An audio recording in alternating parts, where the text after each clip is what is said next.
بسم الله الرحمن الرحيم. كتاب الله حادينا يؤم بنا ويحدونا منارا ضاء في يدنا ينير الدلج يهدينا. كتاب الله حادينا يؤم بنا ويحدونا منارا ضاء في يدنا ينير الدلج يهدينا. حفظنا حرفه لفظا حوته صدورنا زينا وعشنا معه في عبق يعطرنا الرياحينا معانيه تبصرنا تنير الفكر تعنينا فصار لنا معلمنا بروح العلم يحيينا. معانيه تبصرنا تنير الفكر تعنينا فصار لنا معلمنا بروح العلم يحيينا. وصار لنا كحارسنا من الغارات يحمينا. هو المنهاج نقرأه إلى الجنات يدعونا. سيبقى العزم مركبنا يشق بنا الميادين ألفنا المجد نعرفه ولا نرضى به دونا. سيبقى العزم مركبنا يشق بنا الميادين ألفنا المجد نعرفه ولا نرضى به دونا. وإن تسأل عن العليا فمعنى وصفه فينا وها نحن وقد بتنا نرتله مصلينا جوار الكعبة الغرة تواعدنا له حين فرتلنا وتبرنا وتجويدا وتلحينا. جوار الكعبة الغرة تواعدنا. كتاب الله حادينا يؤم بنا ويحدونا منارا ضاء في يدنا ينير الدلج يهدينا. كتاب الله حادينا يؤم بنا ويحدونا منارا ضاء في يدنا ينير الدلج يهدينا. حفظنا حرفه لفظا حوته صدورنا زينا وعشنا معه في عبق يعطرنا الرياحينا معانيه تبصرنا تنير الفكر تعنينا فصار لنا معلمنا بروح العلم يحيينا. معانيه تبصرنا تنير الفكر تعنينا فصار لنا معلمنا بروح العلم يحيينا. وصار لنا كحارسنا والصلاة والسلام على أشرف الأنبياء والمرسلين وعلى آله وصحابته الراشدين وعلى الداعين بدعوته إلى يوم الدين. أما بعد، السلام عليكم ورحمة الله وبركاته. walaalyaal ku soo dhowaada mu'tamarkeenii sideedaad ee markiska towfiiq islamic center ee idiin soo qabaqaabiyeen. maanta waa maalintii afraad uguna dambeysay muxaadaradanina waa tii shanaad ee maanta ugu dambeysay. ciwaanka muxaadaradan waxaa weeyaan ashraatu saaca qaybtii labaad.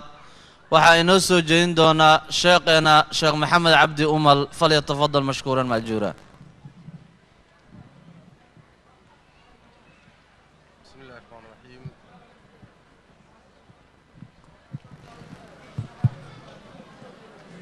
بسم الله الرحمن الرحيم.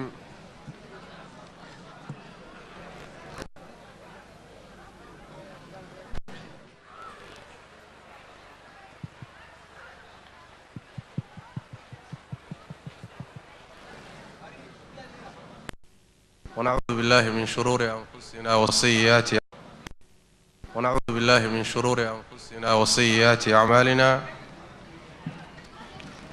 من يهده الله فلا مضل له ومن يضلل فلا هادي له. وأشهد أن لا إله إلا الله وحده لا شريك له وأشهد أن محمدا عبده ورسوله. يا أيها الذين آمنوا اتقوا الله حق تقاته ولا تموتن إلا وأنتم مسلمون. يا أيها الناس اتقوا ربكم الذي خلقكم من نفس واحدة وخلق منها زوجها وبث منهما رجالا كثيرا ونساء واتقوا الله الذي تساءلون به والأرحام إن الله كان عليكم رقيبا يا أيها الذين آمنوا اتقوا الله وقولوا قولا سديدا يصلح لكم أعمالكم ويغفر لكم ذنوبكم ومن يطع الله ورسوله فقد فاز فوزا عظيما أما بعد فإن أصدق الحديث كتاب الله وخير الهدي هدي محمد صلى الله عليه وسلم وشر الأمور محدثاتها وكل محدثة بدعة وكل بدعة ضلالة وكل ضلالة في النار أيها الإخوة والأخوات وحلقدي لبات أما قيبتي لبات محاضرتي عنوان كيضوءها أشراط الساعة علامتها هي أستامها قيامة إني سور ودهاي كتوسية qaybtii hore ee muxaadarada waxaan ku qaadanay ama aan kaga soo hadalay calaamaadka yaryarka ah ee ku tusaya in adduunkii uu dhammaad yahay waqtigii Ilaahay ugu talagalayna uu soo dhow yahay calaamaadkaas oo ku sheegnay in ay yihiin wax bini aadamku uu yaqaanay oo arki jiray oo caado u ahayd inuu arko laakiin haddana siyaaday oo sidoo ku arki jiray wax iska bedeleen in badan oo kamida waan ka soo hadalay qaybtani waxay hadda ku saabsan tahay ashraatu saaca al-kubra calaamaadka waaweyn oo ayaguna ku tusaya inay qiyaamadu dhowdahay waxay kuwii hore kaga gedisan yihiin waa isbedel weyn oo ku dhacaya adduunka ku dhacaya way qaarkoodna waa waxyaalo aan la arki jirin oo cusub oo adduunka ku soo biiraya way marka ay yimaadaan oo la arko تقريبا oo kuwa ugu horeeya ay yimaadaan inta kalena waxay u dabagalayaan ama uga daba imaanayaan si istaba joog ah oo ayna kala dambaynin waxa nabigeena ka sugan sallallahu alayhi wasallam inuu yiri al-ayatu kharazatun manzumat astaamaha qiyaamadu iyo calaamaadkeedu waa sidii kuul taxan oo kale oo hal xarig ku taxan xarigaasi hadduu go'o oo hal midoo ka mida uu dhaco intii kalena way dabagalaysaa oo hal mar bay raacaysaa adiga waa sidii tusbax furtay oo kale tusbaxu hadduu furto xabadda ugu horeysa markay dhacdo oo dhulka ku dhacdo inta kaleetana waxay u dabagalaysaa si aan kala hadh lahayn si degdeg isu raacayaan macnaha xadiidkaasi wuxuu tilmaamayaa aayadaha waaweyn ama calaamadaha waaweyn markay ku bilowdaan adduunka ta ugu horeysa markay timaado ma kala dambeeyana inta kalena si xidhiidhay u raaci doonaan macnahaasuu nabigu tilmaamayaa salawaatu rabbi wa salaamu calayh calaamadahaasi marka wax buu nabigu ka sheegay sallallahu alayhi wasallam tira ah qaar kamida quraanka tilmaamay qaar kamidana iyo intooda badan axaadiista nabiga ku soo aroortay sallallahu alayhi wasallam haddii aan guda galno calaamadahaas iyo wixii Ilaahay inaga waafajiyay waqtiguna saamaxo waxaa kamida culimada qaarkoodna ay sheegaan inay ugu soo horeeyo soo bixidda iyo soo daahiridda mahdiga inuu soo baxo oo soo daahiro waa calaamaadka waaweyn ta ugu horeysa inay tahay bay ku tilmaamayaan oo ku sheegayaan culimada qaar kamida mahdigu waxa weeye waa nin ka mida aalu beydka yani nin nabiga abtirkiisa gala way oo khaasatan gabadhiisii Faaduma caruurtii ay dhashay halkaas ku abtirsadaa abtirkiisu marka waa nin aalu beyd ah oo Ilaahay tabaaraka wa tacaala diintiisa uu ku xoojin doono oo dhulka cadaalad ka buuxin doona wuxuuna soo bixi doonaa xilli dhulka dulmi laga buuxiyay oo dhulka cadaalad darra ay qabsatay oo adduunka fasaad ka taagan yahay ayuu Allah soo saari doonaa tabaaraka wa tacaala waqti gaaban gudihii ayuu isbedel ku sameeynaya oo Ilaahay tabaaraka wa tacaala gacantiisa wax badan ku xaqiijinaya nicmo weyn oo Rabbi tabaaraka wa tacaala muslimiinta uu soo saari doono way aakhiru zamaanka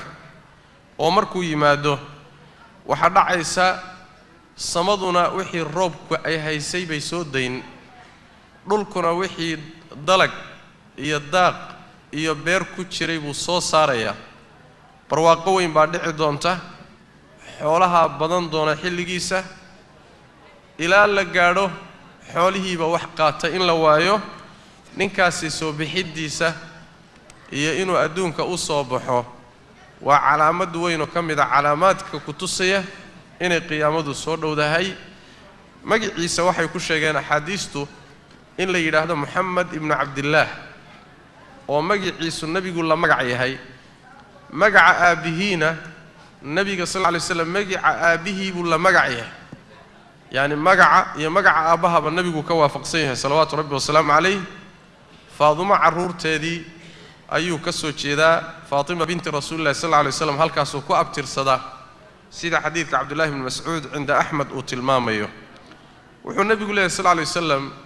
xadiidka Abu Sa'id al-Khudri oo xaakim uu soo saaro saxiixiyay Dhahabi iyo Sheekh Albanina ay ku raaceen wuxuu nabigu leeyahay sallallahu alayhi wasallam yakhruju fi aakhir ummati al-mahdi ummadayda aakhirkeeda waxa soo bixi doona mahdiga يسقيه الله الغيث إلهي تبارك وتعالى وحو ورابين دونا روب آذو بضنب ورابين دونا وتخرج الأرض نباتها نلقنا وحو صوصار دونا نبات كيسية وحي كتشرب صوصاريا ويعطي المال صحاحا حولها أيو ضدك السين دونا سيسمن وعدالة أبو ضدك السين دونا وتكثر الماشية حولهنا ويبضن دونان حوله آد بيبضن دونان سيان عادي أهين وتعظم الأمة أمد النبي إسلام كونا ويوينان دونتا ومركي عدالة إيو من نمو إيو خير إيو محوها برواقع يهشو ومد إسلام كيدتك أهل الإيمان كأنا ويوينان دونان بنبي صلى الله عليه وسلم وحو نولان دونا تضبط سنو أما السيديث سنو أيو نولان دونا أو نولك كتالين دونا حديث كاسي وحديث صحيحة وحاو قلوت الماما يا لفظي قلو حديث كاسي كسوغان وحو النبي صلى الله عليه وسلم يبعث على اختلاف الناس أو على اختلاف بين الناس حل وحو صبح الدونا ضدكو اسخلاف سيهين أو مسلمين تكالت شبيهين أو يكالدات سيهين أو فرقوين أيهين حل قاسو صبح الدونا بالنبي صلى الله عليه وسلم تقريبا مركا هذا بربر كمسلمين تكمو قضية سو خلاف سيهين iyo sida khilaafkoodu u sii ballaaranayo uga sii darayo waxaad moodaa waxay gogol xaar u tahay imaanshihii mahdiga oo muslimiinta isku ururin doona waxa kale oo imaan doona xilli dhulka korkiisa ay ku bateen dhul gariirku oo ku batay waa astaamaha iyadana ku tusay xilliyada uu ku soo aaday calaamaadka yaryarka markaan ka soo warramaynay ba waxaan soo sheegnay inay ka mid yihiin dhul gariirkoo bata فعلا نواسيد هذا أدونك كتير واي دول قريركو مركو بطو وحو أستانو يهي سيدو كلام مهديك نسودوية ومهديك سو بحيتان كيسو حليدا سوكو آدين هاي نبي قوحو صلى الله عليه وسلم فيملأ الأرض قسطا وعدلا دولك وحو كبو حينيا عدالة إيا السنان إيا الضدكوني والبحقي صلى سيون ليس ظلميين كما ملئت جورا وظلما سيدي دولك اللو قبو حي الظلمي iyo jawr iyo gardarro iyo xumaan iyo fasaad waxa laga garanayaa xilliga uu ku soo aadan yahay sidoo kale soo baxayo وحل أدونك فساد قبصدي يعني كفر إيو ظلم إيو انحراف إيو يعني محوها عدالة الرأي حل أدونك أي وضع الساميسي حل قاسو صوب حياة أيو النبي صلى الله عليه وسلم وحا نبي كسوان سيدو كلا إنو يري يرضى عنه ساكن الأرض وساكن السماء وحا رالي كان نقونيا الله كورتشرا أما ملائكة كورتشرتا إيو نلك إنت كنو البرالي بي كان نقونيا نين لغو قنع دونه ورالي لغو وضا نقون دونه وهوغان كيسي مامول كيسي عدالة ديسي قاب كيسي كل لغو وضا قنع دونه كر إيه هوس بالله رالي لغو وضا نقون دونه أيو النبي وكوشيك صلى الله عليه وسلم حولها أيو دادك أقايبين دونا سيسمن أيو خيراتك أقايبين دونا دادك ساسو النبي وكوشيك صلى الله عليه وسلم ومدى النبي محمد قلبي قيادنا وحكبو حين دونا غني نيمو إيه إريكسنان إيو باهلا أنبو قلبي قودا كبو حين دونا عدالة ديسا وذا قاري دونتا إلى النبي وكو مثالي صلى الله عليه وسلم دادك مركو وحوذا قاري سيو أولا وذا درقوه ونقول بمشي سكون درجو أيا نبى إيمانيا ما يسقى وحو سمينا يا وحو ليه هاي ضد بدرا يا وحو ليه واحد ضدك أنت ضحتك تان رواقة واحد ترى هذا من له في مال حاجة ورياح حول الربا نين حولات دنكله وحولات دون يمشيرها مجتمع نحدي سال رواقة يا ضد رواقة يدرا يا وضدك نحوذك رواقة ورياح حول الربا وريا هنتي الربا وريا الدون ربا ساسال لي ضدكي هل من بس سو استاغاي عندي كلور دن الدنيا مربان دن كمل خولنا مربان وا ديركسن يهين هل من بس سو استاغاي markuu soo istaaga waxa lagu leeyahay iitisadana khasnad hayaha u tag balale khasnada ninka haya u tag oo waxaad ku tiraahdaa mahdigii baa isoo diray oo amray inaad xoolo isiisee niyo xoolo isii markaas wuxuu ku leeyahay mahdigii baa ku soo diray ha oo xoolo inaan ku soo siiyo ku amray ha uxsubu lay khasnada intaad gasho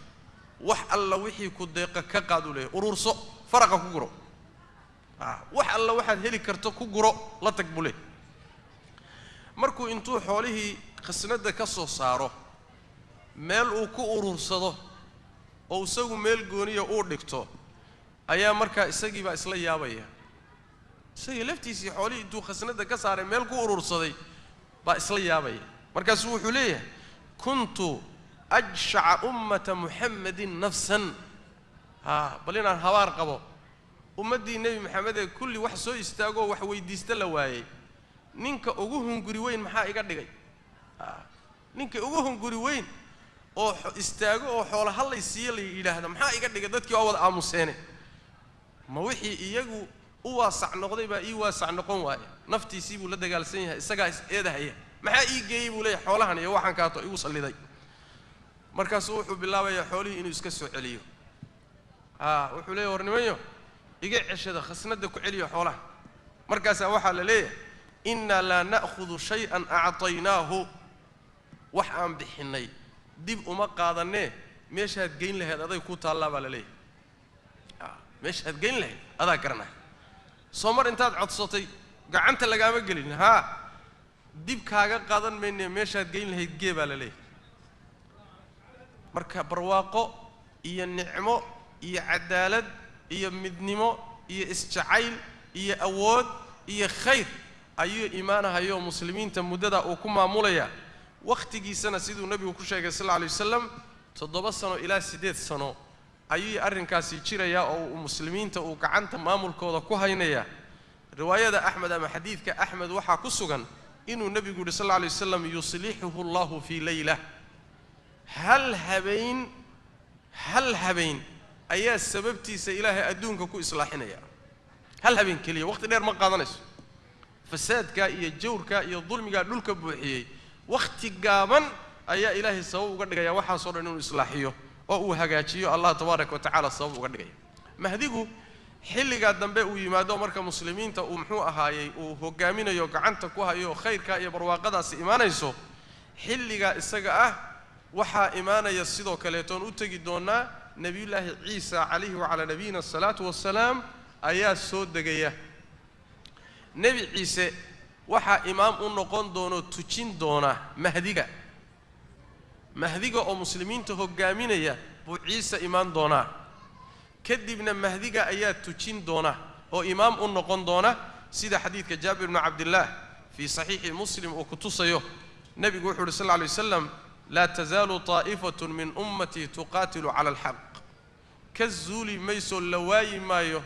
كوح أمضي إذا كمدي إني حقه إيا الدين إيا خيرك كدك الله ميسو أهي لنس ظاهرين إلى يوم القيامة عدو قيدنا ولي بأي كأدقيهين إلى قيامة اللي قاعدين كوح نوعاس اللواي مايو فينزل عيسى بن مريم نبي عيسى سود دقيب النبي صلى الله عليه وسلم مركزا وحو ليهي أمير كي وتمركا مسلمين تا نيكي مدحدا او اها سيده روايه كلا ay tilmaamayso waa mahdiga iyo muslimiintii wata ayaa ciise u iimaanaya oo samada ka soo degaya nabi ciise alayhi wa ala nabiyina salatu wassalam markaas wuxuu leeyahay salli bina natujibu leh ciise la dhahay natuji salaada inaga saar markaas wuxuu leeyahay la maya inma tujinayo waxa yeelay inna ba'dakum ala ba'd umara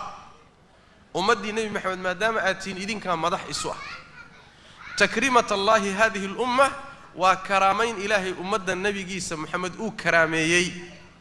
ما دام إذنكم أد مدح السوتهين إن تجيبوا ليها أنو إذن تجين ماي هل كاسو النبي عيسى مركو كدب تكن دونا صلاة مهديك مسلمين تهو قامين يا إمامك ويه حلية دودنا وحلية اسكودوا تقريبا حسل حلية داسو النبي عيسى نكسو بيجمي دونا سيدان أقول دونا إن شاء الله تعالى كورمي دونا مهديك مركا xaaladiisu waa nin caadi ah oo tilmaamo leh oo abtirka leh oo xilli noocaas iimaan doona oo adduunka isbedel badan ku sameyn doona oo muslimiinta wax fara badan oo khayr ilaahay gacantiisa ugu xaqiijin doono mahdigaasi iimaanshihiisu waa calaamaadka ugu horeeya oo ku tusaya qiyaamada inay soo dhawaatay calaamaadkeeda waaweyn ka mid ah axaadiista mahdiga ku soo aroortay قرآنك كما سجنا مهديك قصديسو قرآنك ما شيء لكن أحاديث النبي صلى الله عليه وسلم أيو كسجين أحاديث مهديك كسو أرورتي علماء قار كم إذا واحد اسكت ضيان إني إنكران مهديك يشريتان كيسي إيمان شيس أحاديث أنا واحد هذا مرة واحد هو أحاديث ضعيف سجنين مرنا واحد تلمامين وأحاديث الآحاد بينهن والله ما حد شيء سنكره أبواب عقائدية وحي لم يدر فكر كي معتزلة اللي أقون شري لكن وركا صورنا واحد شرا معها حديث مهديك إنه شرا إيمانا يا كصاب سني وأحاديث متواتر أوي أحاديث متواتر أوي علماء فربضان باشيكتي إنه متواتر يا مثلا وحا كم إذا علماء تلمانتي الحافظ أبو الحسن السجستاني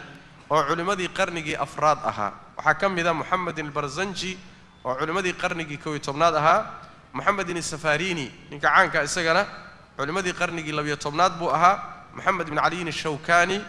صديق حسن خان محمد جعفر الكتاني علماء صورنا بات المامي أحاديث كسو أرور مهديجو إني متواتر كواحد لهذا وأحاديث تشريتان كذا عن شكل لجلين كريمة أو يقين الله هو تأسيد أصدرات مهديجو واحد شراء وأنا على موين أو صوص عطا sidaas daradeed ba waxa dhacda marar fara badan waxa dhacda dad badan oo mahdiga sheegtay mahdi baan ah yaa adduunka soo maray dad badan oo iska sheegtay baa jira shaygu hadduu yahay shay iimaan doona dad baa iska sheegtay san soo sheegnayba dad badan oo nabinimo sheegtay baa jirta ayadoo nabigu uu yiri wax nabi oo iga dambaysa ma jiro ayaa haddana dad badan nabinimo sheegteen xataa dumar sheegtay baan soo sheegnay xataa dumar baa sheegtay مهدينا ضد بدن بشكل تاريخ دا دير محوها كوني أفر بقول زيادة دا أنت صنّم بصومر يوني والبيد على مهديجيا لكن مهديجو مقر صونا اسمنا قريو وحلا الشيغان كرنا معها حل جاءوا إيمانا يا نبي جوات المامي صلى الله عليه وسلم حتى النبي جوحت المامي علامات كأوليها تشركيسة يسيدوا أجيه وتشكيسة سنكيسة قابكيسة النبي جوات المامي صلوات ربي وسلام عليه taasi marka waxa weeye waa calaamada koobaad oo calaamooyinka waaweyn kamida calaamada labaad waxa weeye waa dhuhurul masiih ad-dajjal ninka la yiraahdo isagana soo bixidiisa waa إنه صوم مقضى صبحه وسجنا أدونك أصبحه مسيح الدجال محوها هاي سجنا مسيح الدجال كوحوي وانين كم ذا آدم عرورتي سي كم ذا مسيح الدجال آدم بعد علي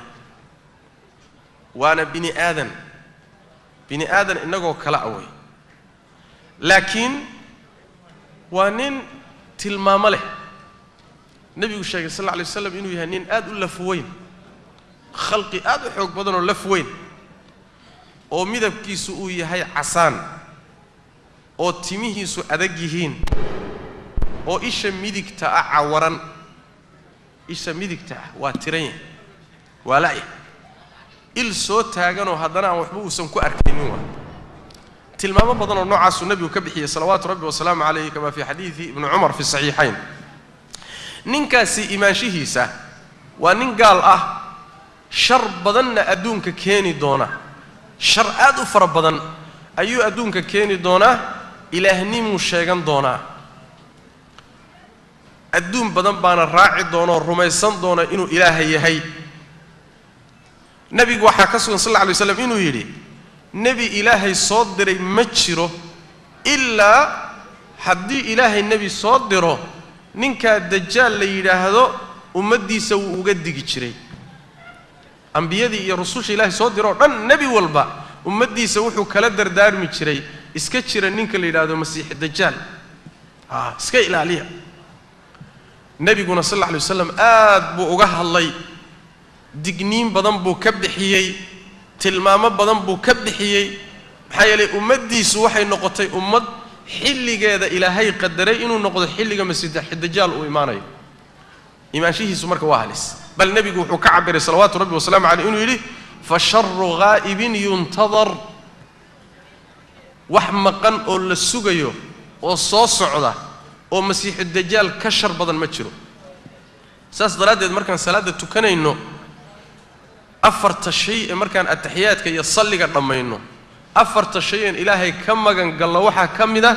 ومن فتنة المسيح الدجال يعني النار يا عذاب القبر يا نلوش فتنة ده هي فتنة المسيح الدجال مركان واهل سواي حلقي سريحي إلهي إنه للكو قارسيو وخطر دينتي سئيو محوها هاي عقيدة دي سئيو خطر بوقل يا روحي إيمان لها وحا النبي صلى الله عليه وسلم إن أويري محوها هاي علامات كاللغو قرنا يوحا كم إذا ننكا إساقا لبدي سئن دوضح دوضة وحا كو قرن كافر باكو قرن أما كفر قال باكو قرن روح كستا وأخرين كرا وليبا كفر أو اسكت على ميه كاف إيه فاء إيه راء أو كلا جوجان أو روح كستا وآخرين كرا بالله بدأ ينضد حدا كذا قرن علامة لغو قرنوا إيش ميدك تانا ولا إيه النبي يقول صلى الله عليه وسلم ربي جين يوصل إذا كذا خلطة من ننكاسي إله النماذج الشيغان إيه إله هو اعترافنا هنا مودينا إنه إله يهي wax kala dhan haduu idin ka qarsoomo waxaan idin ka qarsoomaynin Allah aad caabudaan ma indhala Allah illa ma jiro in rabbakum laysa bi'awar mid illa ma aha il bahadu la yahay ilaah ma noqon karo wax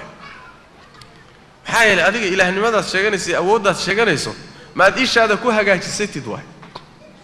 sooma wariyo ilaahnimada aad sheeganayso فول حمدان كامو قتماد سهجاتي سيد أدوك بركة وح كلا رن هدو كاقر صوم وحن كاقر صومين نين إلا إله كومها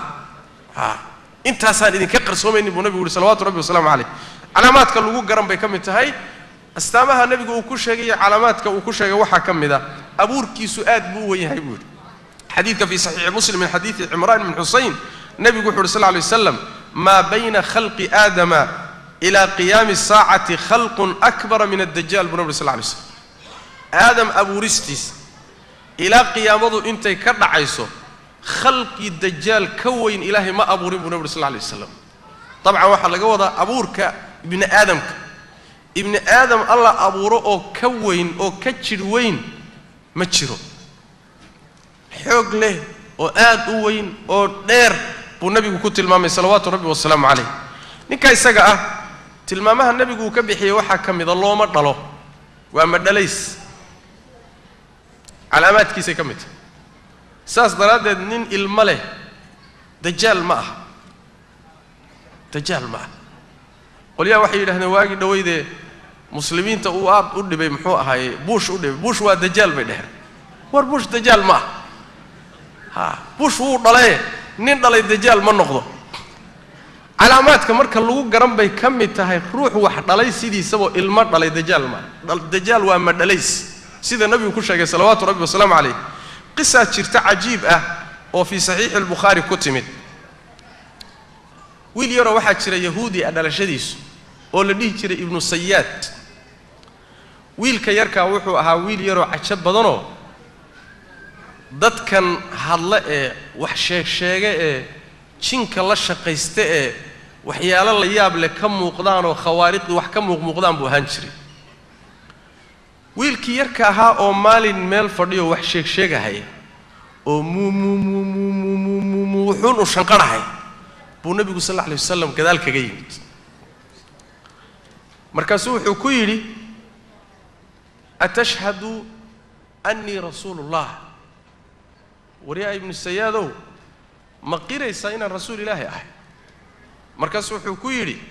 adigu ma qiraysaa inaan anigu rasuul ilaahi ahay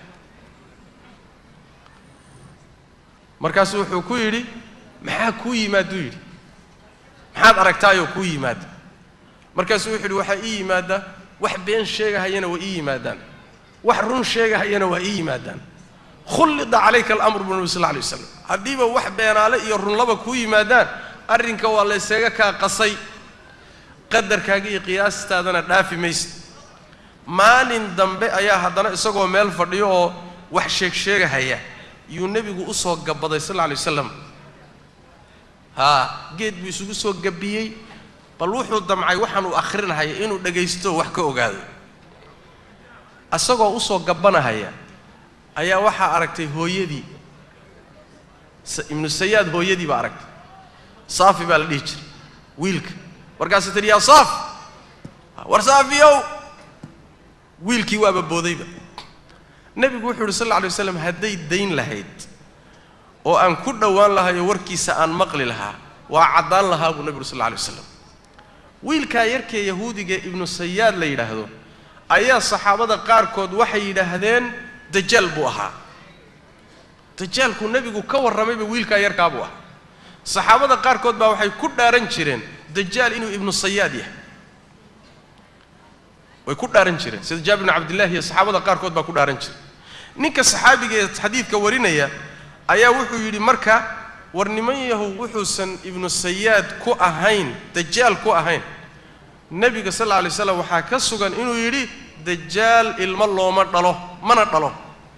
waa ma dhalays ibnu sayyad marka ma aha dajaal ma aha umar baa markii dambe ka codsaday nabiga sallallahu alayhi wasallam inuu dilo wiilka yarka ah wiilka ibnu sayyad ah oo waa dajaal oo waan dili buu yidhi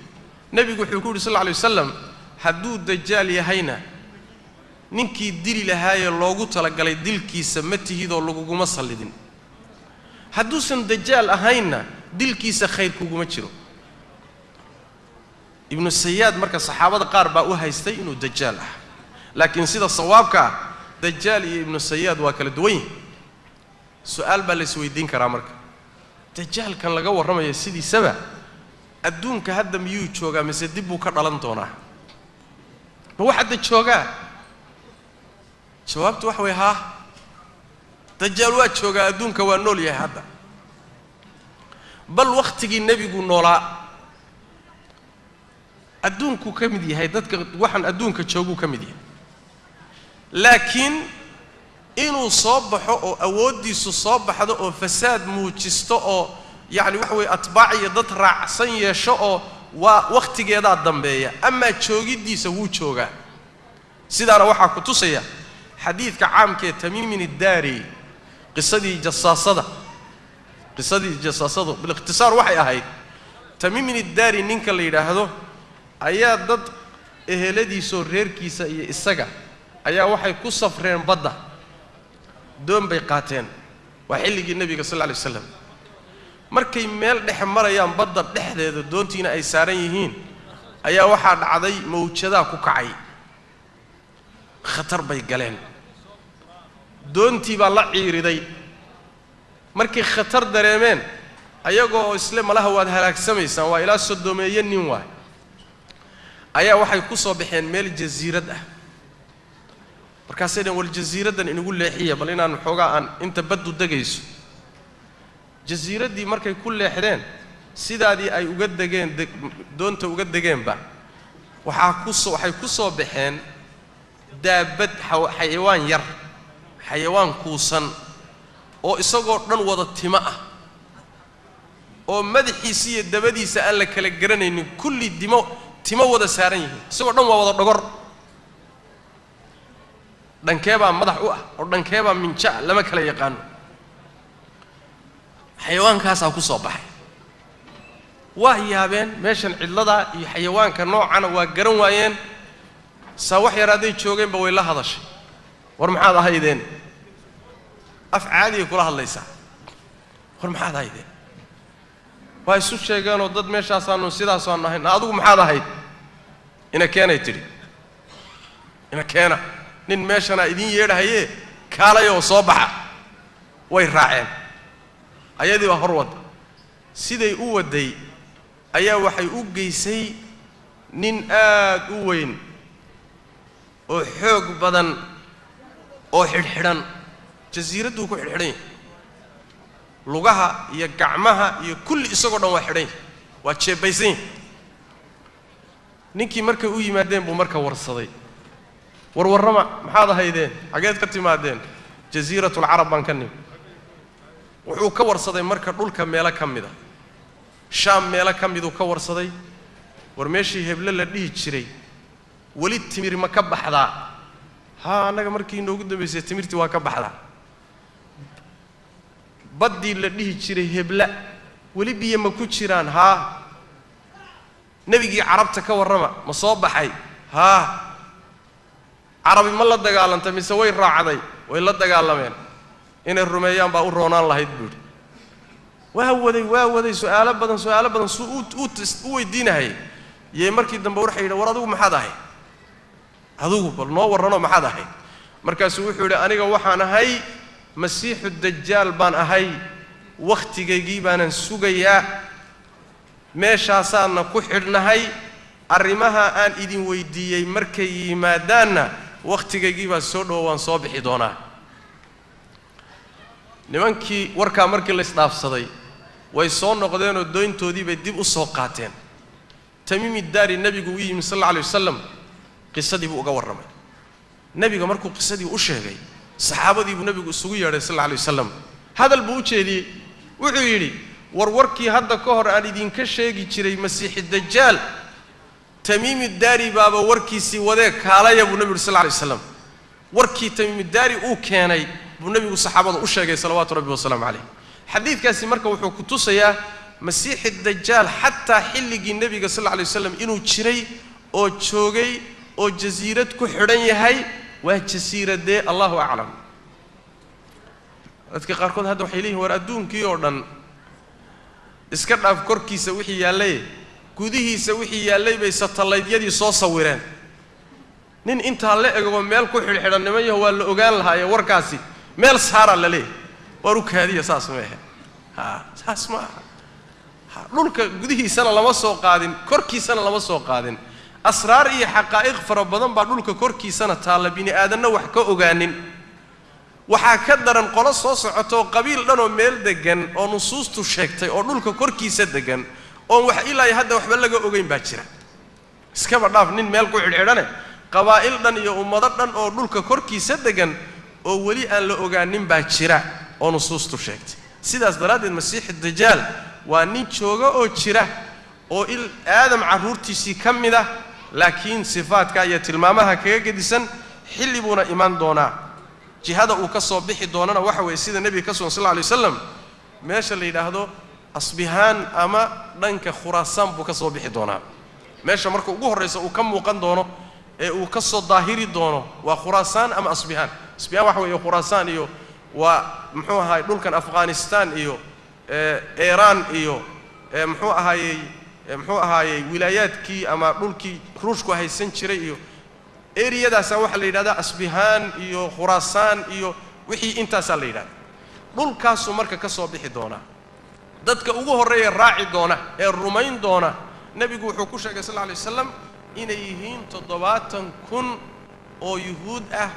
ayaa ugu horeeya wax raaci doona rumayn doona nabiga sallallahu alayhi wasallam oo ilaahnimadiisa ictiraaf xadiistaasi kulligeed waa xadiis nabigeena ka soo sallallahu alayhi wasallam markuu soo baxo ilaahnimo sheegay ilaah baan ahay ilaahnimadiisa uu sheeganayana waxyaalo lagu kadsoomo dad badan ay ku kadsoomaan baa la socda ilaah baan ahay markuu ilaahay ninkii ilaahnimadiisa aqbala oo raaco oo rumeeya ninkaasi wuxuu rabo oo dhan baa la siinayaa samaduu amar siinayaa roob soo daabulay ree hebel waa rumeeyeene dhulkooda roob siin da dhulkii buu amar siinayaa wuxuu leeyahay waxaa kugu jiro dhan soo saar maxaa beer ah maxaa daaq ah maxaa shidaal ah maxaa macdan ah soo saar dadkaa u soo saar saabuurkiina waa soo saaray xoolahoodii baa dharay waa dhirkahaya intii diinoo tirahda war beeraala ilaa baad ana kaa rumaysan mayno samadii wuxuu leeyahay xabad bilica hasiin dhulkiina wuxuu leeyahay waxba ha u soo saarin waa gaajaysan yihiin gaajo abaar dhib kuwii isaga rumeeyeyna waa dheragsan yihiin soo xaalad imtixaan oo halisa marka xaalad imtixaan oo halis soo mar haddana maca daalika wuxuu wataa sida nabiga rasuulka sal alay wasalam wuxuu wataa beer iyo barwaaqo iyo aseendooyin iyo webiyaal adiga markaad kor ka fiiriso aad barwaaqo moodayso iyo biyo laakiin xaqiiqadeeda dab iyo naar dhanka kalena wuxuu wadaa dab iyo naar iyo holac iyo balaayo kacaysa markaad saa u fiiriso saasaad moodaysaa laakiin waa barwaaqo iyo janno iyo khayr nabigu wuxuu yidhi sal alla alay wasalam midda uu idinka dhigahayo jannada uu idinka dhigayo waa cadaab midda uu naarta iyo dabka idiin tusayana waa janno ee taas galabka rasuulka sal alla alay wasalam oo qaata xadiis noocaas oo fara badana nabiga waa ka sugantay sal alla alay wasalam ninkaasi marka waa fitno iyo imtixaan jiro taqriiban sida muuqatana xilli dadka waasicii diiniga uu ka dhammaaday oo iimaaniyaadkii ay daciifeen oo waraca iyo qanaacadu dhammaatay oo dadku maaddo iyo adduun caabud ay u badan yihiin xilligaasuu imaan doona xilligaa markuu yimaado wixii la raadinayaba dadku hoosta ka soo geliyo intii wixiisa diidayna uu ka celiyo ma cid baa hadhaysa ya cid baa hadhaysa oo gaaladii muxuu ahaayey iyo waddammadoodii kufrigoodii dhaqan xumadoodii wixii baaba muxuu ahaayey keliya waxaan badnayn baa loo qaadanahayaaye meeshaadaba haddii lagu dherjiyo markii horena wax badanoo mabda'aad aadan soo iska gaaloobi maysa khaasatan haddii markaa diidana lagu gaajaysiina lagu canaqabataynahayo xogaaga lagaa xidhaayo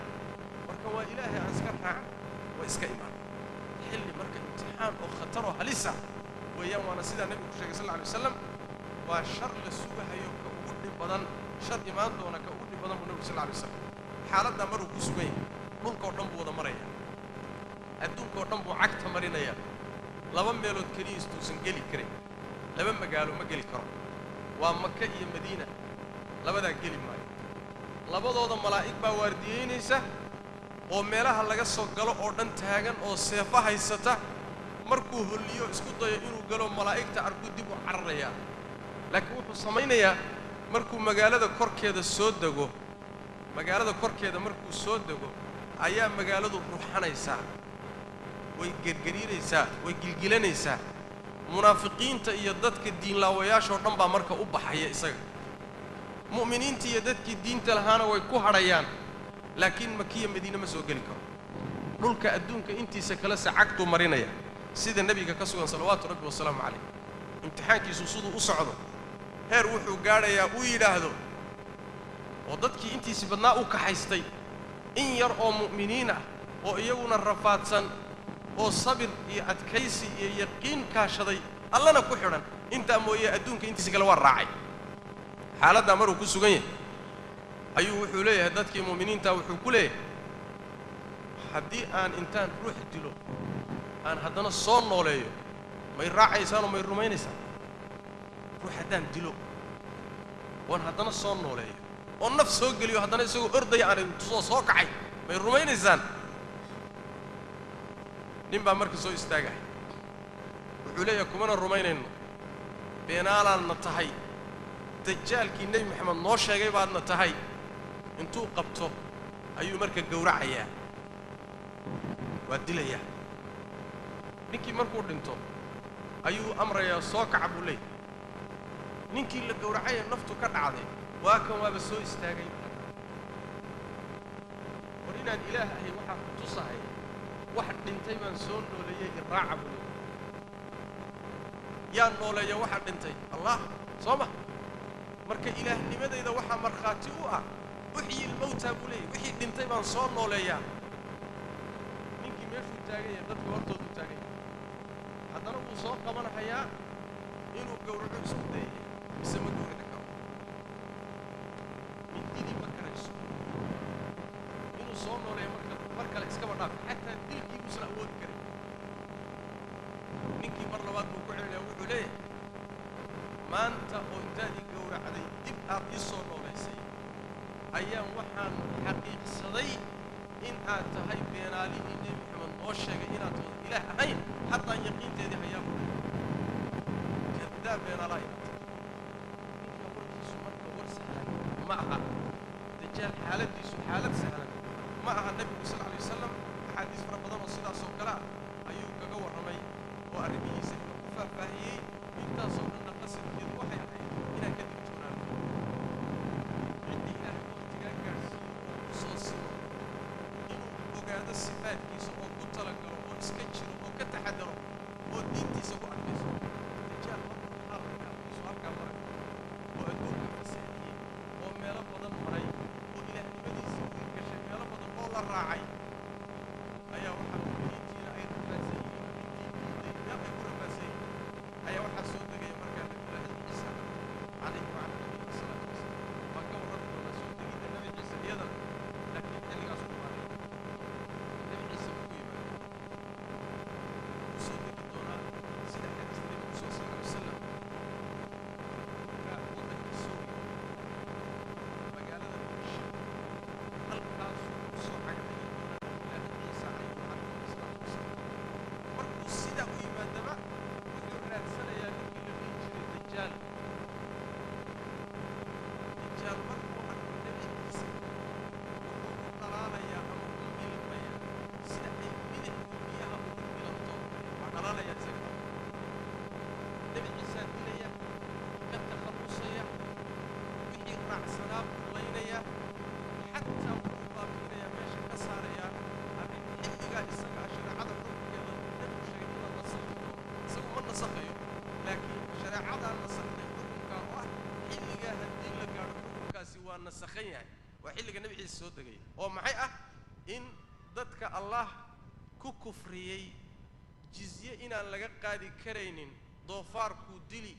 oo cid kastoo alla beenisay buu layn wax jizye la yidhaahdiyo xoolo laga qaadayana ma jiro nebiyullaahi ciisa calayhi salaam waxaa u soo hadhaya markaa uu badbaadinayaa dadkii mu'miniinta ah ee ahluliimaanka ahaa ee uu ninkii la dhihi jiray dajaal uu rafaadiyey ayuu markaa soo qaadayaa oo hogaaminayaa nebiyullaahi ciisa calayhi wacalaa nabiyina asalaatu wassalaam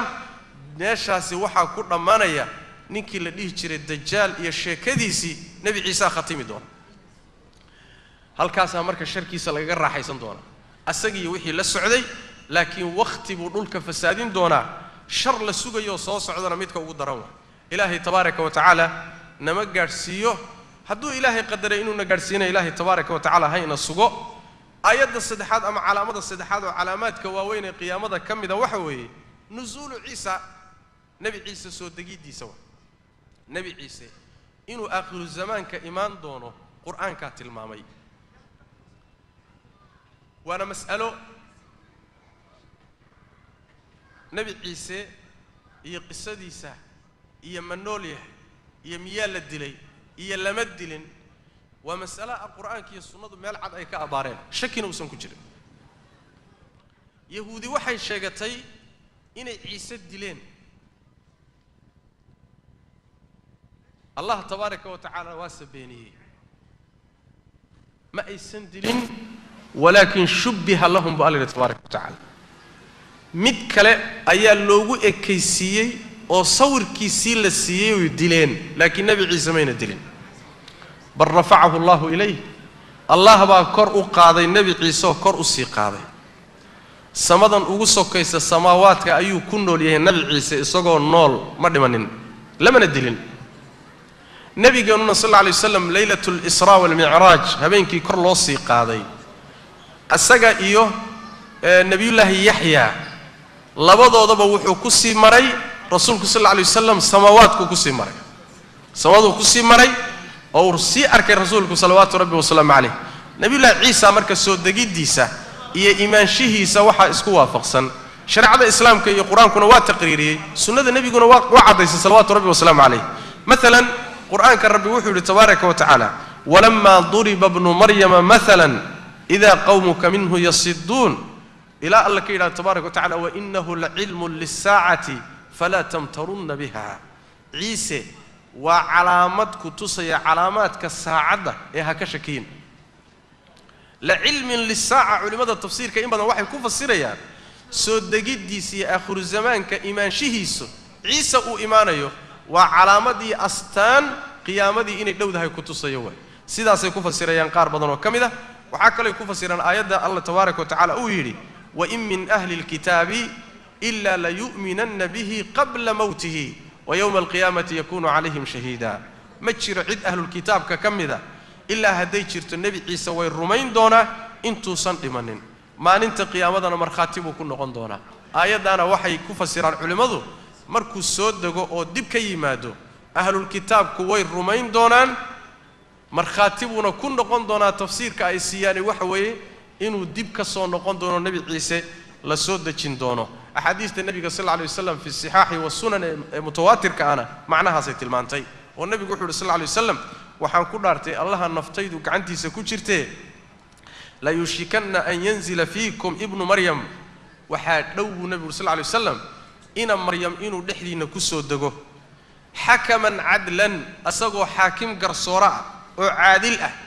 فيكسر الصليب معتبكو تشبين دونا معتب كان لليه هاي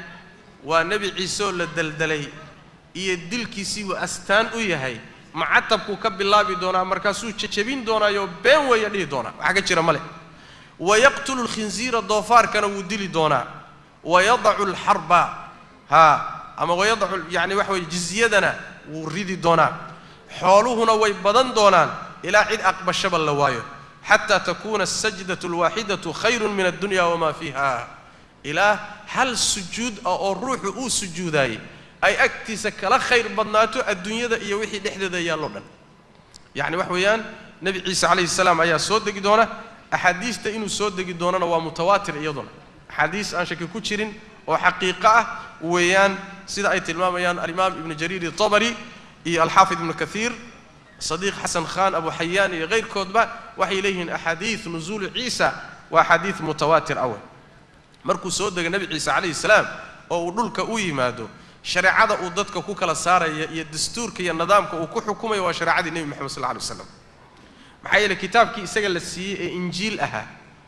kitaabkii injiil aha waa la nasakhay waxa lagu bedelay kitaabka quraanka kitaab ka dambeeyana ma jiro nabi ciise markuu dib ka yimaado kitaabka uu dadka ku kala xukumayo intuu dhulka joogo waa quraanka ee ma aha injiil ma aha إنجيل ما ها كتاب كقرآن كابو ضدك كوكلا ساري دونا أو دستور يا النظام وقدر دونا سيد النبي حديث تيزا كوسن صلى الله عليه وسلم محوها هاي إن الرماها سمرك كمان دونا بإذن الله تبارك وتعالى لولك وحول تشوقي دونا مدو تضبصنوا يسوون لولك تشوقي دونا مركي ويمادو تضبصنوا لولك تشوقي دونا مدة لولك تشوقو مسلمين تهو جامين أيو مسلمين تؤاد بأمي ذي سنين وادد استعل dhibkii masiixu dajaal gaalka ahaa dhibku muddadii uu noolaa u geystay ayay ka soo kabanayaan dad isjecel oo walaalo ah oo isu qalbi fayow oo isku duuban oo isku qadiyad ah oo isku hoggaan ah maalinkaasi mu'miniinta nabi ciise u wado kuwa iyaga way markii muddo dhulka joogo muddadii Allah ugu talagalay wixii ilaahay ku kufriyayna uu la dagaalamo nabi ciise alayhi wa ala nabiyina salatu wassalaam oo meesha ka saaro mu'miniinta iyo dadkii ahlu diinka iyo muwaxidiintana uu xoojiyo ayaa markaa waxa iimaanaya dabayl aad u khafiif ah dabayl khafiif ah buu Allah soo diraya dabaysha khafiifka waxay ka iimaanaysaa dhanka Shaam Suuriya iyo Urdun iyo Filistiin iyo dhulka xaggaas ka iimaan doontaa dabayshaasi markay timaado nabi ciise iyo mu'miniintii la socday bay si fudud nafta uga qaadi doontaa markii nabi ciise iyo intii la socotay nafta laga qaado dabaysha fududi ay nafta ka qaado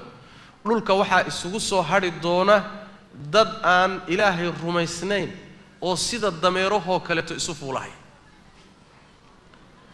dhulka korkiisana marka laga heli maayo cid Allah tiraada laga heli maayo la ilaha illa Allah wax leh hatta dhulka korkiisa laga heli maayo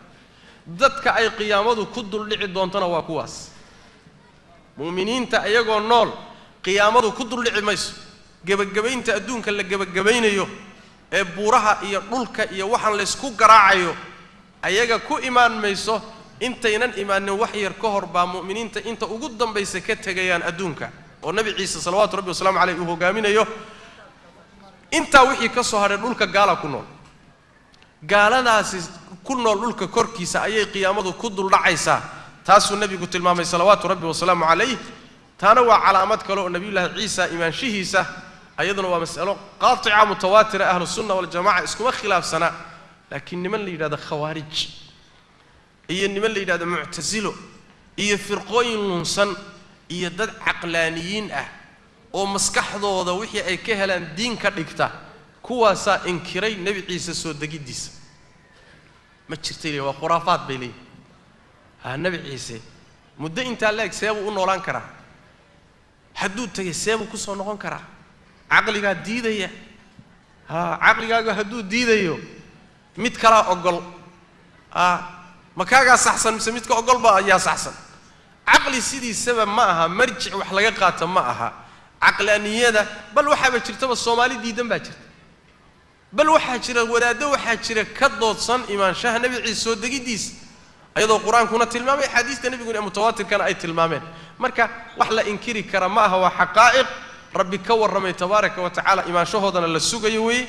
calaamada afraad oo kamida calaamaadka waaweyn soo socda waxa weeye dhuhuru yaajuuj wa maajuuj yaajuuj iyo maajuuj ba iyaguna soo bixi doona yaajuuj iyo maajuuj maxay ahay iyaguna maxay yihiin waa mid Soomaalidu qaar kamida yaajuuj iyo maajuuj ma karaan yuug iyo maajuuj bay dhahan yuug iyo maajuuj yaajuuj iyo maajuuj quraanka sheegay laba meerood buu quraanka Allah ku sheegay tabaaraka wa tacaala laba aayadood baa quraanka lagu tilmaamay aayadi waxa weeyaan rabbi tabaaraka wa tacaala midda uu leeyahay hatta idha futihat yaajuuj wa maajuuj wa hum min kulli hadabin yansilun markii la furo yaajuuj iyo maajuuj oo meel kasto sarreysa ay ka soo daataan adduunka ku soo fakadaan aayadi waata aayada labaadna waa aayada fi suurati al-kahfi Allah tabaaraka wa tacaala kaga warramay markii laga sheekeynayay ninkii la dhigi jiray Dhulqarnayn qisadiisii oo adduunka maray oo maghrib aaday oo waxyaalo badan soo arkay oo mashriq aaday bariga markuu aaday quraanku markuu ka warramay aadidii uu bari aaday ayaa waxa lagu daray thumma atba'a sababan sababu raacay sababtaasi waxa laga wadaa wixii uu isticmaalay ee uu bari ku aaday muxuu ahaa galbeed markuu aadayo muxuu raacay sabab baa laga cabiray ma diyaarad buu raacay ma baabuur buu raacay muxuu ahaa ma wuxuu raacay qamar sanaaci buu raacay sabab baa laga cabiray wax buu raacay oo uu ku gaaray waa حتى إذا بلغ بين السدين وجد من دونهما قوما لا يكادون يفقهون قولا حتى إذا بلغ بين السدين لبا تيد أما لبا حرمو مركو غاري oo dhismo la dhisay oo wax lagu xiray ah dhexdooda markuu joogo ayuu halka wuxuu kula kulmay Dhulqarnayn dad aan waxba fahmaynin qawman laa yakaaduna yafqahuuna qawlan hadalba ma fahmaanba ma waxaa laga wadaa luqadiisii bayna garanayninoo isma afgaranayaan ma wax kala laga wadaa allahu aclam dad ayna isgaranaynin oo afkiiba fahmi waayey buu meesha ugu tegey qoladii meesha ugu tegay dulqarnayn hal arrin bay u sheegteen dulqarnaynow hal arrin wax nagala qabo waxay yidhaahdeen yaa dalqarnayn ina ya'juuja wama'juuja mufsiduuna fi lardi yaajuuj iyo wamaajuuj dhulkay fasaadiyeen dhib bay nagu hayaan fahal najcalu laka kharjan cala an tajcala baynana wa baynahum sadda kharash maan ku siino oon xoolo ku siino ood annaga iyo nimankan meesha ay naga noo soo marahayaan na kala xidhid aniga xool qaado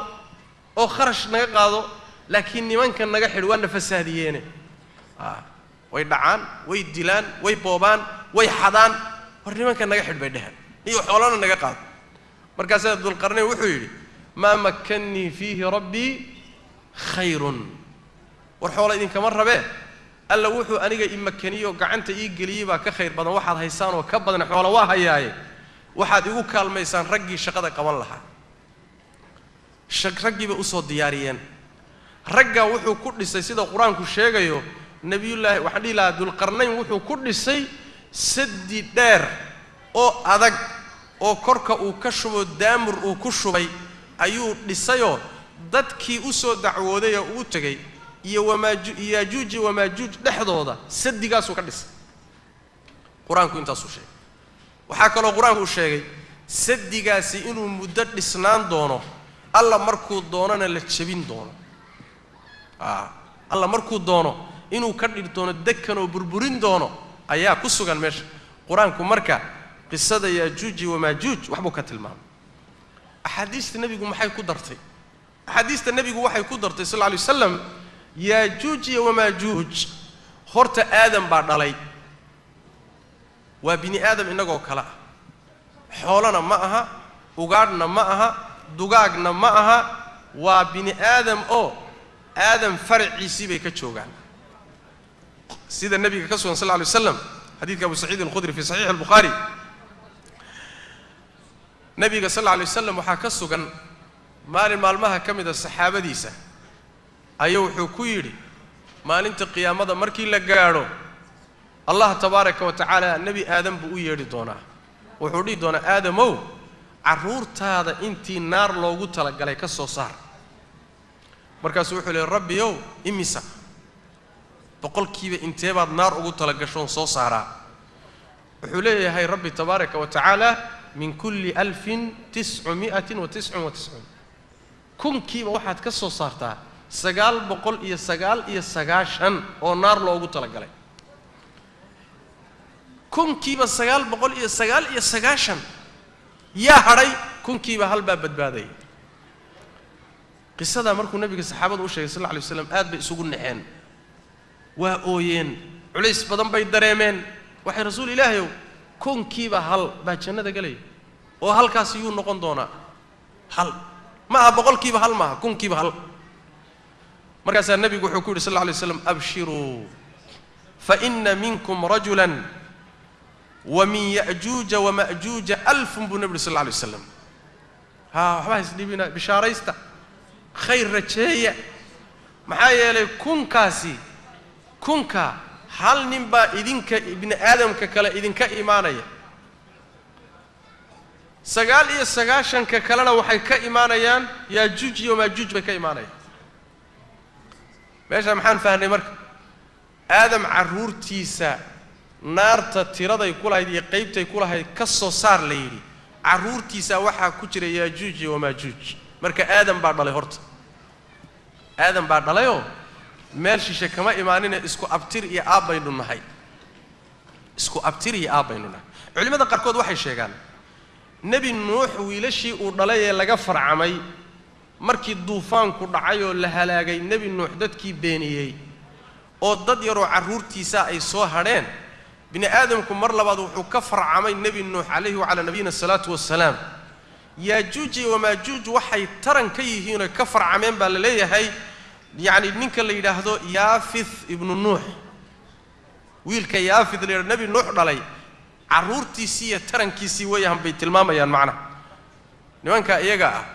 nabigu tilmaamuhu ka bixiyay sallallahu alayhi wasallam waxa weeye waa dad wajiyo waaweyn wajigoodu ballaaran yahay indhahooduna yaryar yihiin wajiyadooduna ay meeshan diisan tahay oo ay riixan tahay waxaad moodaa sidii muxuu ahaayay sidii gaashaan la garaacay oo kaleeto ayay wajiyadoodu u yaalaan ibni aadan marka sidaa u ego suurada leh way soo baxayaan marka waqtigooda imaan doonaan waxa nabiga ka sugan salawaatu rabbi wa salaamu alayhi xilli walba ilaa maalinkaasi uu dulqarnayn dhisay sadiga ilaa maalinka maanta ah xilli walba inay ka shaqeeyaan sidii ay u duleelin lahaayeen sadiga laana quraanku wuxuu sheegay duleelinta sadigana inaysan kari karin intay fuulaan inay korkiisa ka soo dagaan oo ka soo dhacaan inaysan kari karin nabigu wuxuu sallallahu alayhi wasallam marka subax walba waxay ku kalahaan sadiga inay qodaan oo duleeliyaan oo ka dhex dusaan subaxdii markay u soo kalahaan maalintii oo dhan say u qodayaan wax yar markuu u laaban yahay laakiin gabalku ku dhaco bay ka hoyanayaan waxay leeyihiin warna keena berri baan israacin doonaa intan markay ka soo noqdaan oo ay berri ku soo noqdaan godkii shalay oo dhan ay duleelinayeen sidiisiiba ku soo noqday subaxdii bay haddana qodid ku bilaabahayaan meelihii markay joogaan bay ka hoyanayaan haddana subaxdii dambe sidiisiiba ku soo noqday tabtaasay ku jiraan marka shaqadaas maxay rabaan inay adduunka ku soo fakadaan ilaahayna ma qorin waqti baa loogu talagalay markii la gaadho xilligii rabbi ku talagalay inay adduunka ku soo fakadaan ayaa waxay sameynayaan warnimo yahuudaalay waxay inoo laaban baaba iska yare caawa aan israacino way ku wadayaan markaasay duleelinayaan adduunka ku soo fakan doonaan nabigaas sheegay xadiista marka la sugeeyo sugan duruqdeeda la ururiyo sugan buu nabigu ku tilmaamay sallallahu alayhi wasallam nimankaasi markay soo fakadaan oo soo baxaan wax alla waxay cagta mariyaan oo noolo ah oo biyo ah oo baad ah waxay reebayaan ma jiro badda tabariyo la yiraahdo intay soo maraan raacooda hore yani fawjka hore horinta hore badda dhanba muxuu ahaay afka marinaysa eber horinta labaad markay soo marto meeshan qoyaan yar iyo waxbay ku soo marayaan markaasina war meeshan ma biyaha ku jiri jiray bay leeyihiin war meeshan meel biyo ku jireen bay u muuqataay qoladii hore iyaga ka horeysay baa dhamaysato oo ka leeftay khalqi marka aan caadi ahayn bini aadam iska celin karo hor istaagi karana ma jiro wax alla waxay maraanna waa marayaan allah tabaaraka wa tacaala markuu soo daayo waa xilli marka lagu tala gashan yahay in adduunka la kharibo oo laga takhaluso xadiidka nawaas ibn sam'aan ayaa nabigu wuxuu leeyahay sallallahu alayhi wasallam ida awha allah ila ciisa markii ay soo baxaan oo dhulka wada maraan oo ay wax walba qarbudaan oo bini aadanka ay arkaan cunaan oo badaha leefaan oo waxba ayna hambaynin nabi ciise iyo muuminiintii marka dhulka korkiisa joogaan allah wuxuu waxyoonayaa nabi ciise oo ku leeyahay qad akhrajtu ibadan li la yudani li ahadin biqitalihim aw la yadani li ahadin biqitalihim ciisow waxaan soo saaray adooma aan anigu leeyahay adoomadayda kamida wax iska celin karo hor istaagi karana ma jiro faharriz ibadi ila tur adoomadayda muuminiinta yaree kula socda buuraha korkooda kula carar baa la dhahayaa nabi ciise iyo muuminiintii la socday buuraha korkooda ku cararayaan meelo waxay gelayaan qawiye ah oo ayna u gali karin meelahaas ay ku gabanayaan dhulkii way wada marahayaan kadibna allah tabaaraka wa tacaala markay dhulka wada maraan oo meel taaga iyo meel god ah iyo bad iyo kulli wada maraan ayaa markaasi waxa dhacaysa waxay dhahayaan wax alla wixii dhulka korkiisa joogay waynu ka adkaanay dhulkii inaga haysana waa inaan hadda cirka ku duulo waay dhulkii wax iska keen celiyo ma jiro waanan qabsanay wax dhaqaaqi kara male sidaas daraadeed kor baa laynaga jiraaye duulaankeen hadda waa inaan kor ku jeedino samada iyo wixii joogay wixii ilaah sheeganaya meesha aan ka soo takhalusno haye duulaan baa la qaadahaya fallaadhihii iyo hubkay wateen iyo wixii bay kor u ganahayaan waxay leeyihiin malaa'ig wixii kor jiray baan la dagaalamayna ilaahay waa imtixaanahayaaye hubkii ay tuureen iyo fallaadhihii iyo warmihii iyo waxay tuureen ayagoo dhiig labay dib ugu soo noqonayaan markaasna waxay leeyihiin wakaasoo wixii kor jirayna ka takhallusnay khalaas kor iyo hoos ba inaga haysana waa ismaadiyeen markaa allah tabaaraka wa tacaala marka meel fog ba loo raadin maaye ayagoo kibirsan oo dhulka haysta oo isla weyn oo cid iyo dhulba anaga haysana meesha la taagan ayaa rabbi wuxuu ku soo saarayaa dixiri waaweyno la eg bahalka la yiraahdo sangaalaha waxa laga yaabaa inaan garanay sangaalaha waa bahal geela sanka ka gala oo ama xoolaha sanka ka gala oo birif markuu yiraahdo ka soo dhaco bahal inta la ego dixiri oo kuskuusan ayuu ilaahay ku saliday marka wuxuu ka galayaa dhuunta halka luquntu ka galayaa markuu luqunta ka galo kulligood way wada daadanayaan nimankii dhulka soo qabsaday samadana inay soo qabsadeen oo ka soo reeyaan haystay dixiri baa eber ka dhigahay war dixiriga iska celiya ma iska celin karaan bini aadanka dacfigiisa iyo tabardaradiisa dixiriga saa daadinahay markay baaba'aan oo dhulka kulli eber baxaan bakhtigoodii iyo urkoodii iyo qashinkoodii baa dhulka korkiisa buuxinaya markaasaa ilaahay tabaaraka wa tacaala wuxuu samada ka keenayaa roob muddo si isdaba jooga u di'i doona roobkaa waxaa ka dhalan doona daadad dhulka dhan camimi doona daadkaasi wuxuu qaadi doonaa qashinkoodii iyo bakhtigoodii oo buu qaadi doonaa markaasuu wuxuu ku dari doonaa badaha dhulkii baa nadiif noqonaya nebi ciise iyo mu'miniintii oo buuraha korkooda saaran oo meeshaasi yacni waxa way ku jira ayaa marka waxaa la dhahayaa soo dega adduunkii bay dib ugu soo noqonayaan dhulkii bay ku soo noqonayaan asagoo dhulkii la nadiifiyey oo wax saxara uusan saarnayn ayay marka dib u soo degayaan yaajuuj iyo maajuujna taariikhdoodu halkaasay ku dhammaan doontaa ayaguna wax badan bay baabi'in doonaan ayagana marka ugu dambaysa dixirigaasaa ka takhallusi doona saan horey usoo sheegnay nebi ciise iyo mu'miniinta la socdana ayagana aakhirka marka ugu dambaysa waxaa rabbi tabaaraka wa tacaala usoo diri doonaa dabaysha khafiifka ah oo nafta ka qaadi doonta ayagaana ugu dambeeya dad mu'miniin oo dhulka korkiisa jooga oo yacni waxa way ugu yacni baaqi ku ah ayagaasaa ugu dambayn doona insha allahu tacaala kadibna qiyaamadii ayaa dhicitaankeedii soo dhowaanaya waxaa ugu dambeeya waa gabagabaynayna insha allahu tacaala calaamaadka waaweyn ee soo socda waxaa ka mida maalan yacni dhulgooyo saddex ah oo waaweyn oo adduunka ka dhici doona ثلاث خسوفات خسف بالمشرق وخسف بالمغرب وخسف بجزيرة العرب والنبي صلى الله عليه وسلم يعني dhulgooyo dhulka oo la isla jarayo magaalooyin dhan iyo deegaamo dhan baa siday u joogaan ayay dhulka ka hoos marayaan mid bari buu ka dhici doonaa midna wuxuu ka dhici doonaa galbeedka midna wuxuu ka dhici doonaa jasiiradda carabta saddexdaa dhulgooyo oo aan la mid ahayn dhulgariiryada hadda jira ayaguna imaanshahoodu waa calaamaadka waaweyn ee qiyaamada ku tusay dhulgooyooyinkaas iyaguna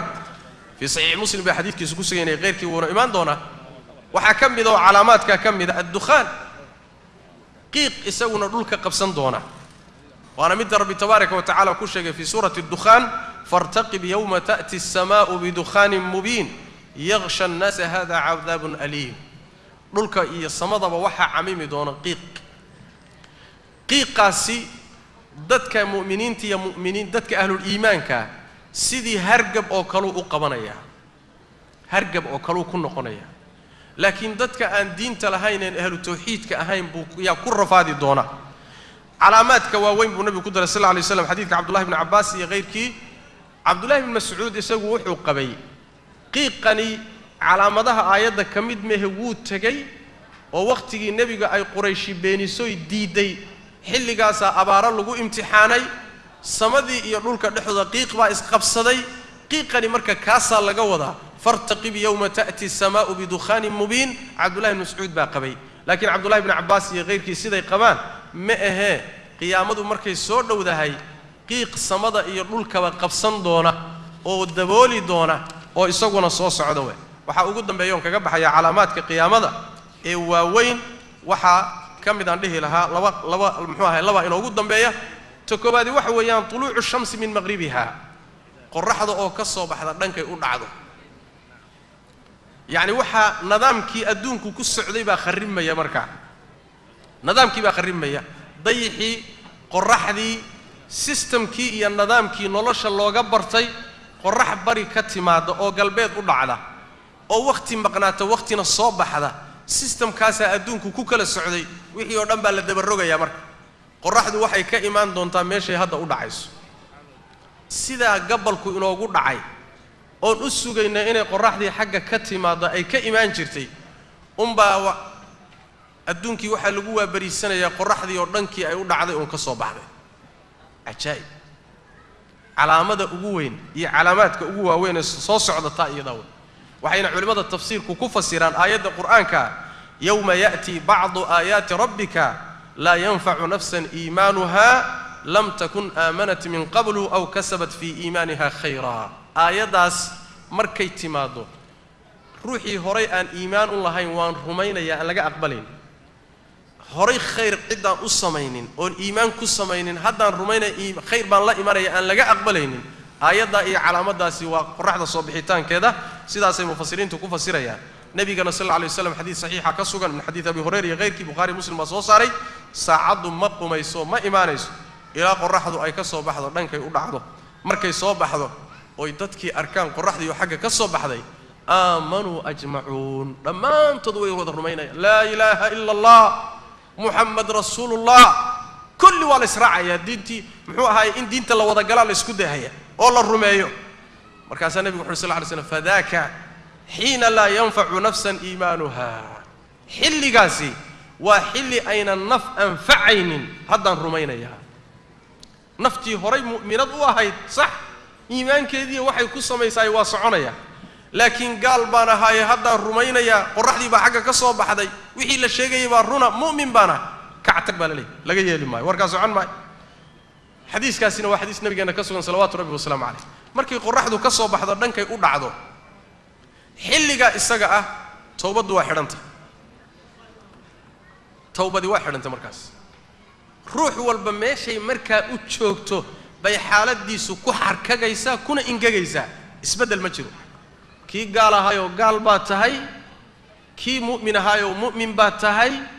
kii faajir ahaayoo tawba ma jirto kii saalix ahaayoo saalix baa tahay xaaladu waa xidhan tahay marka isbedel ma leh tawbada irideedii qorraxda soo baxdayba waa xidhantay sida nabiga xadiiskiisa ku sugan salawaatu rabbi wasalaamu calayh waxa kamid ah oo ugu dambeeya insha Allah taala calaamaadka waaweyn ee aan muxuu ahaayay soo diyaarinay daabada daabada oo iyadana quraanku tilmaamay وإذا وقع القول عليهم أخرجنا لهم دابة من الأرض تكلمهم أن الناس كانوا بآياتنا لا يوقنون يعني مركو هذا الكرب يحوون كيس كركو ذا كله وحنوصو صارنا كركو ذا دابد بنكوصو صارنا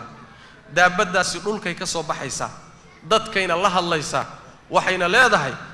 ضد كي إلهي آيات كي سوا بينيين حديث النبي وحي قدرتي دابد مركي صوب حدو ضد كي علامين يسا دابد محيته وحيته الله أعلم ما فرس با ما بقل با ما نيف جيلا ما حيوان كلا سيء اكتهي الله أعلم دابد هل كان الله رافي ماي وحي انت كبدا وح كدر دريو سورة هذا وح كشك شيء والروايات إسرائيلي هو أن سجنين واحد انت أنا نجا إنه وحويان وانت هو وح كسياسا والله هي مجرو دابد مركي صوب بحضه وحلي عمل كي لما هذا يسبدل أوسن شيرين تقريبا نواحي علماء قاركوت الماميان وحلي يقول راح ذو كسب بحضه نجا يقول عضو لأن مركي يسبدل مجرم وقت dadkii marka way isku dhex jiraan waa in la kala calaameeyo markaas ay iimaanaysa ruuxii muuminka ahana waxay ku qoraysaa muumin kii gaalka ahana wajiga waxay kaga astaameynaysaa gaal kii munaafiq ahana munaafiq waa la jooga hadagoo adduunka korkiisa la jooga wali waa la sheekaysanaya maqaayadaha la isugu imaanayaa ilaa hadda waynu asturanahay hadda xaalkeen waa asturan yahay mise hebelkii fulaan ahaa la yaqaan waaba kan waaba munaafiq waa ku qoranta wali la hebel gaal inoo dhuumanahayu aha waa ka isagana waa ku qoranta meelii baa la isugu imaanoo dadkii waatana noloshii wali waa dhisanta marka ayaduna way imaan doontaa astaamahaasay dadka kala siin doontaa daabatul ardi oo calaamaadkaasay bixin doontaa xadiista nabiga sallallahu alayhi wasallam baa iyaduna ku sugan tahay muxuu ahaayay marka ugu dambeeyo oo adduunka la gabagabeeyana waxa soo bixi doonta oo ka soo bixi doonta Yemen dab baa ka kici doona dabkaasi dadka ayuu soo kaxayn doonaa naarun tahshuru naas dadka ayay dabada ka soo gali doontaa habeenkii meeshay baryaan gadaashooday baryaysaa waagu markuu u baryana way raranahayaan oo way soo kaxaynaysaa oo xagee u wadaa dadka dabka iyo naartaasi dadka waxay u sii wadaa ardul mahshar meeshii dadka lagu soo saari lahaa waa xagee waa ardu sham Soomaalida maqal in dadka la isu keeni doono maalinta qiyaamada xagee la isu keeni doonaa waxa la isu keeni doonaa sham baa la isu keeni doonaa ardul mahshar halka waa meesha dadku inay tagaan oo isugu tagaan yaa ka shaqayn doona dabkaas ka shaqayn doona dadkay soo kaxayn dilna dadkii dabka waa ka baqayaan waa ka cararayaan way soo daba socon iyagina waa ka sii qaxayaan xagga aadimayaan xaggana aadimayaan way ka soo celin say u soo wado meeshii loogu talagalay bay soo istaajin doontaa naarta soo bixitaankeedu iyadana calaamaadka waaweyn ee qiyaamada ayay culimadu ku daraan warka gabagabadiisu waxa weeye calaamaadkii yaryara intoodii badnaa waa soo bixeen calaamaadkii waaweynaana inay bilowdaan oo ka ugu horeeyo soo baxoon bay ku xidhan tahay ka ugu horeeyo markuu soo baxana inta kale waxay u soo bixi doonaan si xidhiidh ah oo isdaba yaal ah oo haba yaraatee aan waqti u dhaxaynin bay u dhici doonaan warka murtidiisuna waxa weeye adduunku gabagabo weeye adduunku waa gabagabo xataa wax kale iska dhaafee islaamka iyo muslimiinta iyo culimada iyo dadka aqoonta u leh ilaahay waxyigiisa ka warhaya iska badaa khubarada iyo culimada reer galbeedka gaalada iyo bari intuba maanta waxay ka hadlayaan oo iyagu waxay ictimaadayaan daraasaad adduunka taariikhdiisa dib ugu noqonayaan dhowr boqol sano waxay daraasaynayaan cimilada adduunka isbeddelka ku dhacaya barafkii baa dhalaalahaya qorraxdii baa kululaatay wax badan baa isbedelay qaarkood waxay leeyihiin 100 sano meesha lagu gaadho adduunku sii dhisnaan maayo adduunkan waxay leeyihiin qorrax iyo kulayl iyo biyo iyo bad baaba qaybsan doonaba maandhawi taqriir aan dhageysanahayo niman khubara ay diyaariyeen waa iska malaawal ayagu qiyaasay wax ku dhisayaan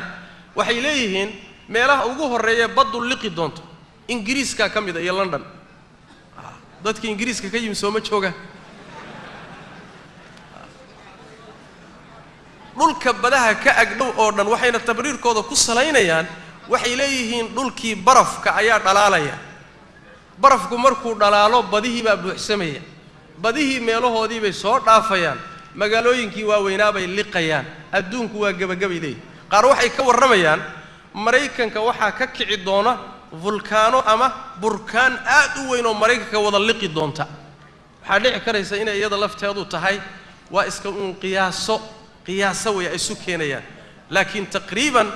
ra'yigu wuxuu u dhow yahay waxyiga iyo nusuustu say sheegeen adduun sii dhamaanaya oo gabagaba ah baan aakhirkiisa joognaa